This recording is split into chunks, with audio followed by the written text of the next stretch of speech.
you, Mr. Speaker. Well, thank you, Mr. Speaker. Listen, I have no idea why the Leader of the Opposition has insisted that we must have a confidence motion today when we could be sparing people from online harms.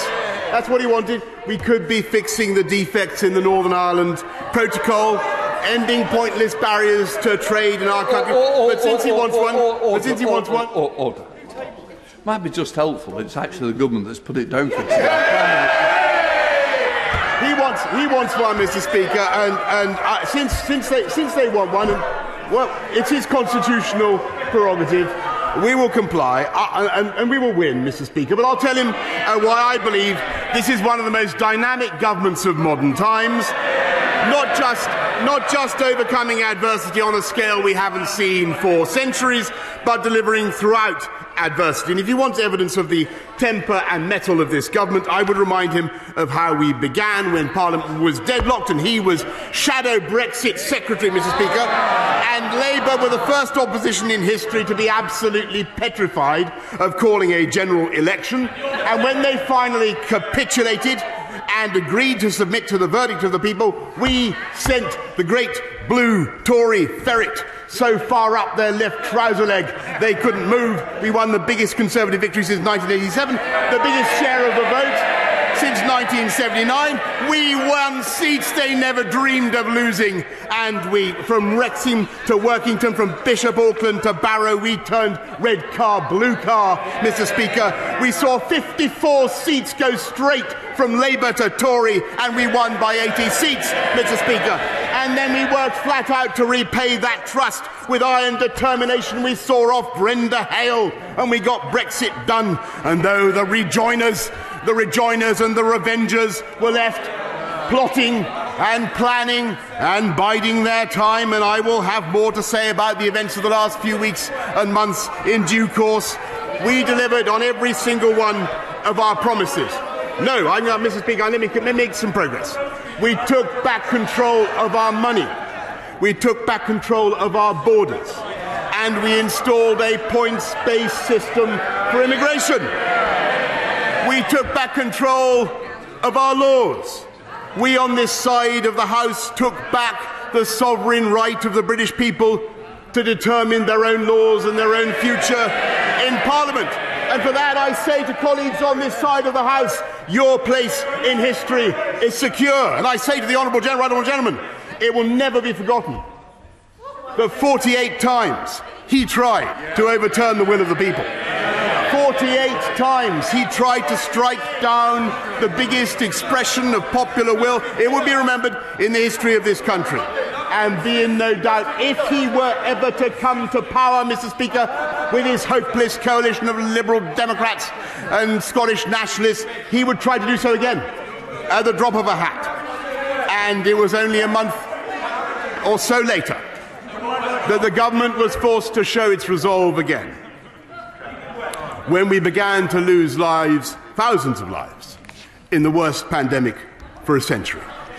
A pandemic that was global, whose origins we did not fully understand, but were nothing to do with the British people, and if anything, the result of distant misbehaviour involving bats or pangolins, and whose spread was appallingly difficult to manage.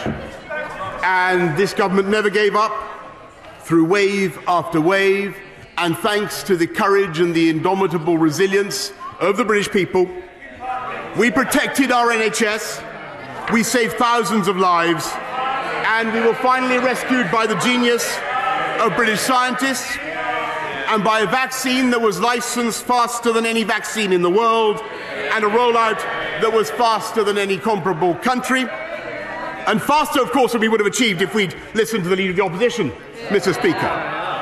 So fast that the EU Commission actually tried to expropriate 5 million doses of Astra to try to slow us down. It can be told. And, yes, shame is right. And still they failed. And insofar as the opposition came up with any ideas at all, they would quaveringly call for more lockdowns. Well, we trusted to British science and to the vaccine rollout.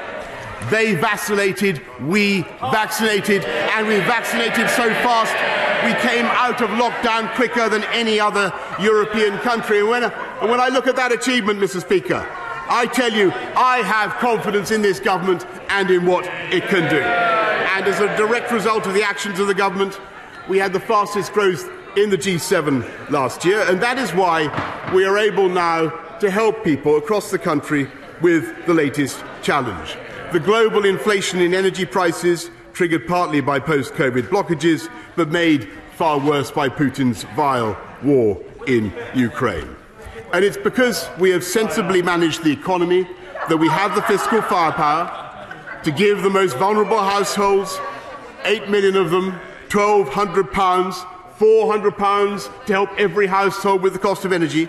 And we can do that because our economic fundamentals are strong, with British companies hiring talent up and down the country. Yes, with unemployment at or near a 50-year low, with 620,000 more people in payroll employment than there were before the pandemic began, and youth unemployment at or near a 45-year low.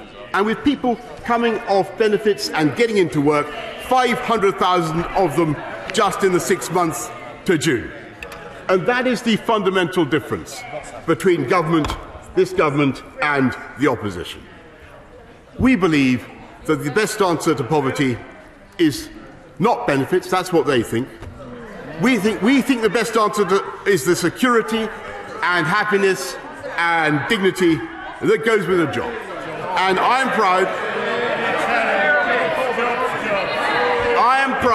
of what we have done throughout the last 3 years to champion working people, lifting the living wage, cutting tax for those on universal credit, and just in the last couple of weeks, the biggest tax cut in 10 years for the vast majority of people on lower incomes who pay national insurance contributions. And that's why, and I'll give you a fact, Mr. Speaker, that's why today, under this government, the poorer households in this country get more of their income from their earnings, and under Labour, they got more of their income from benefits. That's the reality of the difference between them and us. There has never been a Labour government that left office with unemployment lower than when it came in. And that, Mr. Speaker, is why I have confidence in Her Majesty's government. In spite of the pandemic, we did not, for a moment, I will give way to my honourable friend.